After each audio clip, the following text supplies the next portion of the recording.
Here we go with DM tips for Call of the Netherdeep Chapter 4. And this is actually the second video I've done for Chapter 4. In this video, I'll focus on the faction missions. In the previous video, I focused on the party's arrival at the city and their exploration of the city. If you're a player, there will be a lot of spoilers here, so please go play the adventure. Come back after, let us know how it went. Okay, so in this video, I'm going to go over the faction missions, and the party is taking part in these faction missions in an effort to gain access to Kael Mor, which they can only do by being a member of one of the factions. The party should be level 7 at this point. The rivals for the party should be tier 2. So let's go over the pacing for the adventure. All these page references here are to the hardcover. A quick recap of Part 4A, the exploration of the city. Should take about 2 hours. Could actually take a little bit longer than that. And if the party's good to go for 4, then you can probably fill up 4 hours just with the exploration of the city and learning about the city. One thing that happened when I ran this one time was the party gained or got interested in the bowl and the gladiatorial matches that happened there. I wanted to take part in them, and that turned out great because I was able to make the opponents that they faced there the rivals. And therefore, even though they were on relatively friendly terms with rivals, they were able to face off and have a full-on combat with them. I mean, only pulling punches at the end and not kill each other. And it went great. Players had fun. So that's something you can do to fill up the time if you want to go for 4 hours. At the end of it, you should basically be stopping at the first contact with the first faction. Okay, now for 4B, this video's focus. I would say do character intros in the first hour, do a recap, go over the rivals, and then do mission 1, which is usually pretty short. Then hour 2, do mission 2. And then hours 2 to 4, do mission 3. Now, 2 could go a little bit long. That's okay. You should have time if it goes even half an hour long to finish up mission 3. They're about balanced in how long. If you're willing to go longer than 4 hours, maybe up to 8 hours, you could take part in multiple missions 1 and 2. It's even possible to take part in multiple missions 3 and above for the different factions, which normally require membership if the party can deceive the faction into thinking that they are only members of that faction. Okay, then for the cliffhangers at the end of that part, it'd be basically their invitation to enter Kael Mor, their first foray into the ruins below. Go over music. Okay, so for Ank'Harel, I have Arabesque, Desert Bazaar, and Oasis City, all by Tabletop Audio. And then for the bowl, I do the Colosseum. For the Life Dome, I do the Cistern. If they were to be hanging out by the Maw, looking down into the Maw, I would do Ancient Artifact. And if they're up in, say, the Ridge, I would do Blacksmith Shop. All right, now let's look at the factions one by one. So the first faction we'll look at will be Allegiance of Allsight. This is kind of the default faction, which most groups will probably end up with. And it begins with them receiving a letter. They'll receive a letter telling them to go to the Suncut Bazaar to retrieve a figurine there and to return it to the Sigil district, to Gatekeeper Rashid. Okay, so this figurine, it is actually what's on the cover image here. So that's a good picture to have ready for when they do this part. And then you can run this with the maps that are provided. And the Suncut Bazaar map, if we look at that here, would have the Bone Garden be in this building right here. I picked up this map from Heroic Maps, and I think it's really fantastic. So this is the one I ended up using. And I put the Bone Garden as this shop here. I put this as the owner of the Bone Garden, and their name is Rorosha. And they are non-verbal. They have a parrot that does their talking for them. And they will let the party, or they'll show the party where that figurine is. Now, when the party first touches the figurine, it comes alive. So I'd have the party all set up here looking around the shop or wherever, and then boom, the figurine comes alive, smashes down the walls beside it, starts lashing out and attacking the party in every direction. Then you can balance how much it attacks the party versus how much it starts rampaging through the streets and attacking others if it begins to be too overpowering for the party. And once they have brought it to 0 hit points, it shrinks back to its figurine form. They can take it back to the Sigil district to Gatekeeper Rashid and finish their mission. They'll be told that we'll be contacted again for another one. The second mission, which they're contacted for, is by Prolix, who meets them and tells them that he tells them about the excavation project that's taking place in the Sigil district, and about the ruins of Kael Morro, a much older city below Ank'Harel, and that they've heard that there is another way into the city that he wants the party to explore. So that takes them to the Life Dome being here in the River District. And for that map, I took a map from Price of Beauty, and I just cropped it, mirrored it a couple times to kind of expand how big it was to match the dimensions of the Life Dome, which has a 60-foot diameter lake. So that matches that.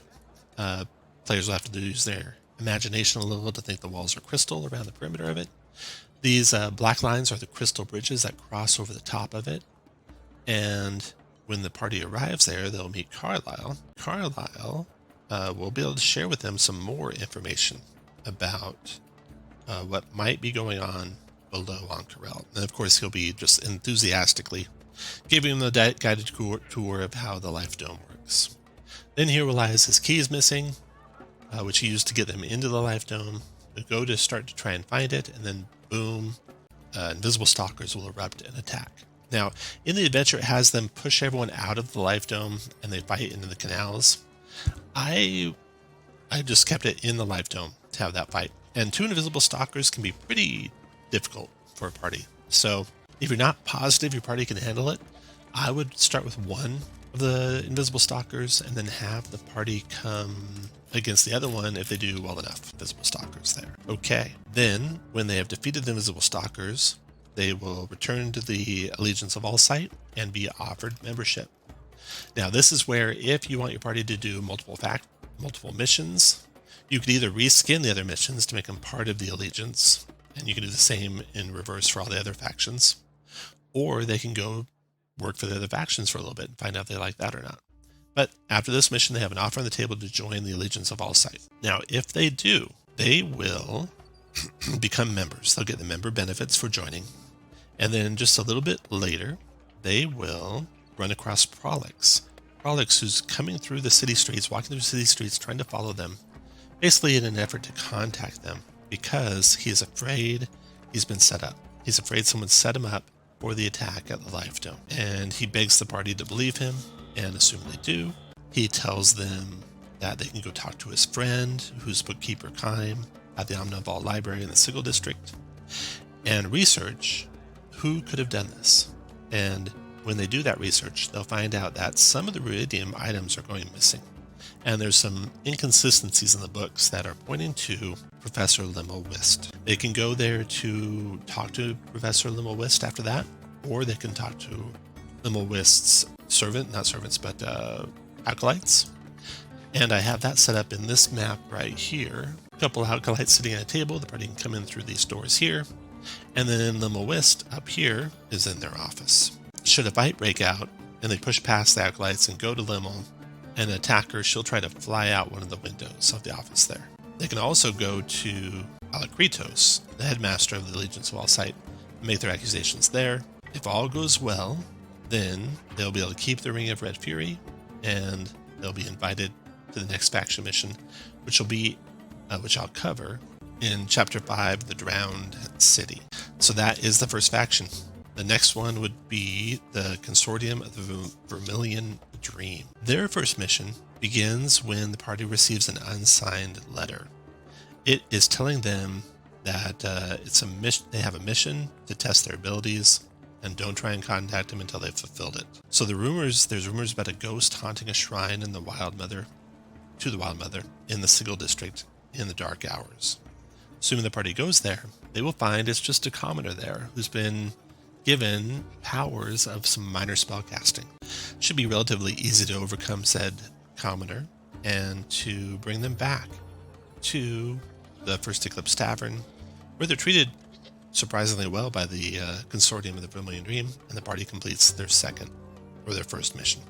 The second mission is interesting. It's like a reverse heist. The party's going to be contacted by the Consortium again, and then asked to help out a casino. This big casino in the Suncut Bazaar called Lux Run. So the party talks to the casino management and to the guards, and they get the layout of the place, and they can formulate a plan about how they're going to defend it. They're shown where the vault is, where the vault doors are, and then they case out the joint and try and stop the heist from happening. Now, I ran this all on one map, and that made it a little bit easy, or too easy, I'd say, for the players. Even though the map was awesome, I wish I had a little bit more space. If you're going to do this, you could do this. If you want to run this like in an hour or so for this part of the mission, not bad to have it all on one map, because it could really drag out if you had multiple different layers. If you have time, you could add multiple layers. But here's how I did it with the one map. So the three perpetrators of the heist are Ina, a human, who's masquerading as a casino patron, and Duskwood, who is a half-elf, who is also masquerading as a casino patron, and finally Chorus, who is a tiefling, and who is masquerading as a worker at one of the card tables. So leading up to the encounter, the party could make a wisdom insight check, and they could notice that Ina, the patron, the human, is pretty disinterested in the dice game she's standing at. Then shortly thereafter, Duskwood is going to begin chatting with one of the guards.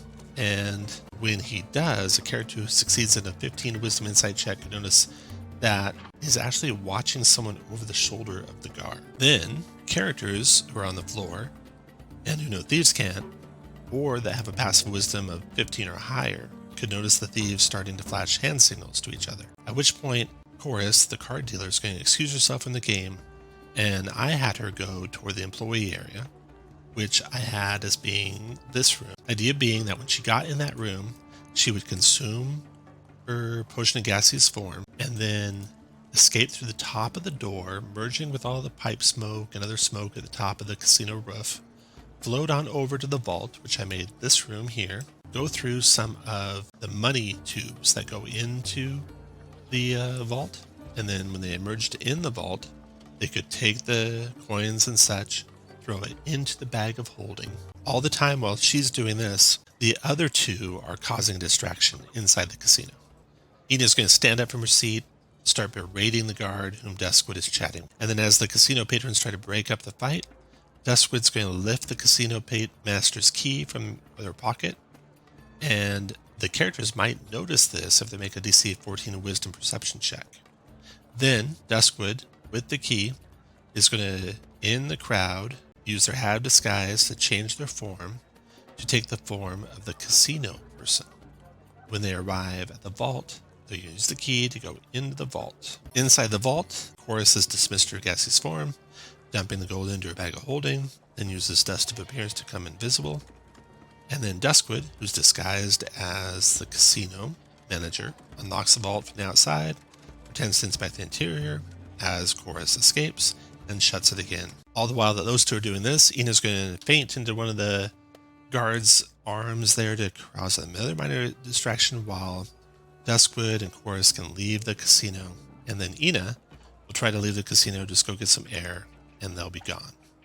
So the party can stop them at any point during this thing happening. If they catch them, they can then turn them in, and that will gain them an offer to join the Consortium. If they join the Consortium, their first mission after joining the Consortium is called Elephant in the Room. The characters are summoned to the First Eclipse Tavern, and then they are told to go to the secret room where one of the masters of the Consortium is waiting for them. There they meet Eridrine, and Eridrine reveals to them quite a bit of information about the Consortium that you can share some or all of. And then Eridrine wants the characters to retrieve a figurine of wondrous power in the shape of an elephant that's been affected by ruidium, and they have to recover that from the Crystal Chateau. Also, she asks the characters to press the Crystal Chateau's gatekeeper, Rashid, for information. The characters will find Rashid standing next to the double door that leads into the Crystal Chateau's entry. Jor knows that the elephant figurine has been moved from the Crystal Chateau to a vault inside the Emerald Abyss Relic Hall, which is Area S4 on the streets of the Sigil District map. And if the players don't gain this information, they could gain it through Detect Magic or some other spell like that. As the characters are traveling to the storehouse where the elephant figurine is being kept, they're watched from the rooftops by two assassins that have been hired by the Sentinels of Memory to grab the figurine from the storehouse and return it to the Sentinels of Memory's faction headquarters. After watching the characters interact with Jor Rashid, the assassins follow them to the storehouse. When the characters arrive, the assassins attack. I should move this map here. I did not have a separate special map for this encounter. I instead used the maps that came with the adventure. And here's the single district that this part of the adventure takes place in. And right here is the relic hall. Okay, so when the assassins attack, the party only has a couple rounds to deal with. On the end of the third round, the city watch, the Hands of Ord, and there should be 5 of them. They're knights. The assassins will flee. If the party is captured, that ends their mission and they fail and they cannot join the Consortium of the Vermillion Dream. If they succeed, if they get away, if they hide, then it goes on with them entering into the Ibis Relic Hall. The warehouse is open to the public during the day. There's an attendant there in the research hall during the day that the party could convince that they're working for the Allegiance of All Sight, and if they do, she will let them know that the figurine is placed in the downstairs vault. If they fail, she'll still tell them that, but then she'll sneak away to get help after she tells them that. At night, the front door is locked, and it's a DC 21 dexterity check using thieves' tools to open it, or it can be forced open by strength. If you break into the hall, you're attacked by 6 animated statues that look like ibises, and they're made from green glass. Once inside, searching the room reveals a staircase in the southeast corner that leads down to the basement. In the basement, there's a bookcase that's bolted to the floor, and if the players examine that, they can find 4 tiny symbols engraved into the wood, which leads to a secret door. But to open that secret door, the party's got to cast spells that correspond to the different types of magic the symbols represent. Otherwise, they can't open the door. They can try to force the door open, and that's a DC 21 strength check. But however, doing that produces a loud concussive blast of energy that fills a 15-foot cube and damages them. Then there's a short flight of stairs into the main chamber of the vault where they can find the marble elephant figurine of. If they take the time to thoroughly search, they can also find Nolzur's marvelous pigments and a wand of wonder. If they arouse suspicion in talking to the attendant up above, or they set off the trap, then there's a whole entourage of Legions of All Sight that come to stop them, so it is a getaway situation there. Should they make it and they get out, then they will receive an invite to go to kill Mora for the Consortium of the Vermillion Dream. Alright, the last faction is the Cobalt Soul. So Cobalt Soul is going to start with the party being visited, most likely, by Question. Question then asks them to come with her, the Temple of the Mentor. And once there, they are given a mission to find out about a cultist of Zahir that's been hanging around. So for that, I use this map here as the place, the apartment that the cultist would go back to if the party followed the cultist. So they could stop them in the street and finish their mission that way. But in this place, I had the cultist come back in and set his staff over here by the fireplace. And then I had in some of these jars, like this, as many snakes as I thought the party could handle. The staff could turn into a snake, and I could have swarms of snakes coming out of the bowls and such here. So that was a fun little encounter. And then they can bring this cultist in and receive another invite to another mission. The second mission for the Cobalt Soul involves a bakery shop. And this one has a map provided with the adventure here. Here we go. Here's the bakery shop. In this mission, the Cobalt Soul asks the characters to obtain proof that the shop's owner, Old Man Kruk, is selling magic items to the black market, and confiscate any magic items they find in Kruk's bakery and bring them to Io. At the front of the bakery is a very interesting sign. A 16 wisdom check on the sign that says "We're closed, see you in the morning" reveals that there's a strange pattern, a field of colored dots in the sign. And anyone who knows Thieves' Cant can realize that the pattern is a part of a code that identifies the place as a repository for stolen goods. If the party goes inside, the owner, Old Man Kruk, a half-orc bandit captain, is sitting there, basically counting the day's proceeds. And he'll treat the party okay, but the food he offers them is terrible. So they'll start quickly getting the hint that this bakery shop's probably a cover for something else. They can, of course, explore outside, and there's doors into a bedroom, and there's doors into a back. In the back room, they have a chance, if they search, to find the Iridium short sword that's going to be traded there.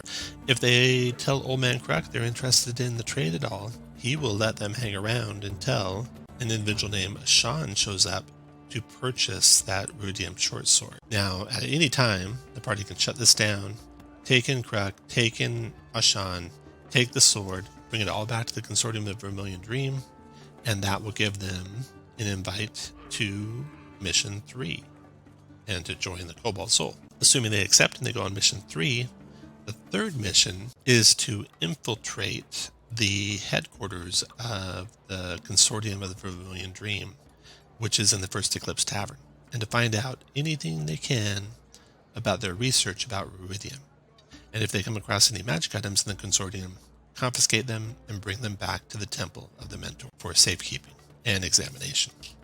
So, when the party first arrives at the Suncut Bazaar, they hear the sound of wood splintering, cries of panic echoing.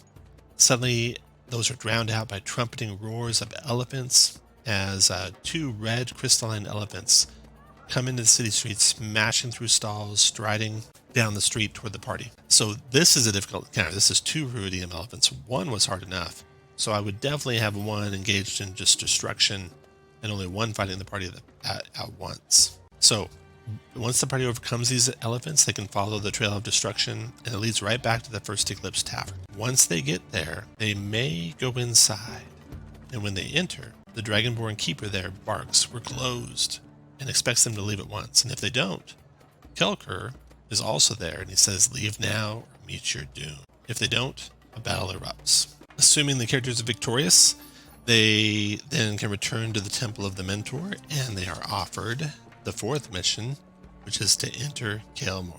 So that is the 3 faction missions. Again, missions 1 and 2 can be done by all the players, or all the characters, no matter what faction they're in.